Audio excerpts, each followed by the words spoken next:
ஆனாலும் ஆண்டவருக்கும் எனக்கும் தொடர்பு இல்லாத ஒரு வாழ்க்கை வாழ்ந்து கொண்டிருந்தேன்.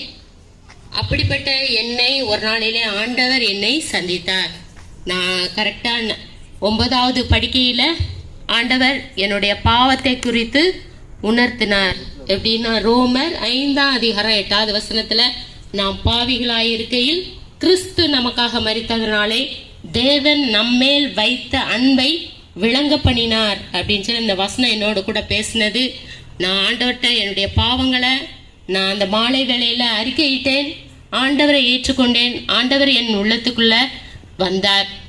அந்த நாளிலிருந்து இன்றைய வரைக்கும் ஆண்டவர் அவருடைய பிள்ளையாய் என்னை வழிநடத்தி வருகிறார். அதாவது நம்ம பாவத்துல இருக்கையிலே ஆண்டவர் நம்மளை நேசிக்கிற தேவன்.